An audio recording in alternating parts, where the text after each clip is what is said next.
আমি একাধিক জেনা করেছি, এখন আমার আল্লাহর কাছে ক্ষমা পাবো কি করলে? আল্লাহ তাআলা রহম করুক। অনেক ভাইরা আছেন বিভিন্ন পাপে লিপ্ত হওয়ার পর শয়তান তাদেরকে এত বেশি ভয় দেখায়, অতিরিক্ত ভয় দেখায়। ভয় যতটুকু আল্লাহকে পাওয়া দরকার তার চাইতে বেশি যদি পায় তাহলে বুঝতে হবে শয়তানে দেখাচ্ছে। ওইটা কে দেখাচ্ছে? শয়তান দেখাচ্ছে। আপনি কোনো গুনাহে লিপ্ত হয়েছেন, যে কোনো গুনাহ, পৃথিবীতে এমন কোনো পাপ নাই যেটা মাপ চাইলে মাপ হয় না। এমন কোনো পাপ, এমনকি শিরকও নাই। শিরকের গুনাহ যদি করার পরে মাপ চায়, তওবা করে, মাপ হবে না? হবে না?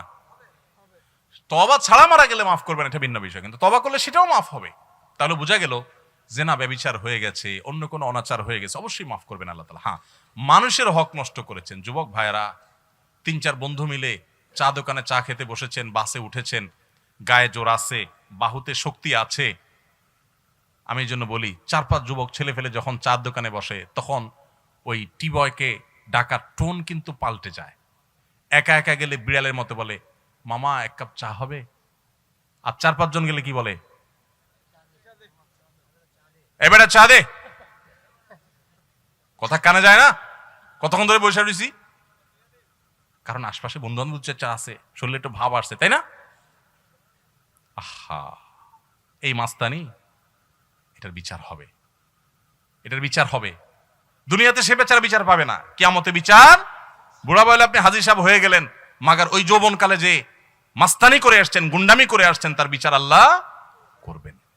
So be careful. এই যৌবনকে পাগলামি করে নষ্ট করবেন না, ঠিক আছে তো? ইনশাআল্লাহ যে কোনো অন্যায় করে আল্লাহ কাছে মাফ চাইলে মাফ করবেন, কিন্তু মানুষকে ওই যে ধাক্কা দিয়েছেন, গালি দিয়েছেন, অধিকার নষ্ট করেছেন, হক মেরেছেন, এগুলো কিন্তু আল্লাহ মাফ করবেন না, সাবধান। এই জন্য নবী করিম সাল্লাল্লাহু আলাইহি ওয়াসাল্লাম বলেছেন, সেদিন আসার আগে মাফ চেয়ে নাও, যেদিন কেউ কাউকে ছাড় দিবে না, কেউ কাউকে ছাড় দিবে না।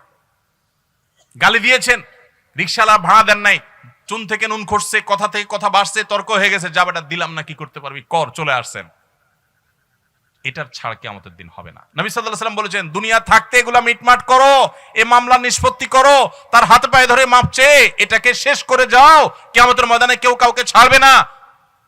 অন্য কোনো অন্যায় করেছেন, জেনা হয়ে গেছে, আল্লাহর কাছে মাপ চাইছেন, তওবা করছেন, লজ্জিত হয়েছেন, আর কখনো করেন না, ফিরে আসছেন, ইনশাআল্লাহ মাফ করবেন আল্লাহ তাআলা।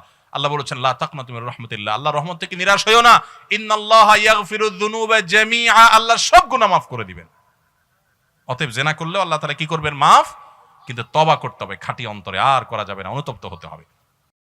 আস-সুন্নাহ ফাউন্ডেশন, উম্মার স্বার্থে সুন্নাহর সাথে।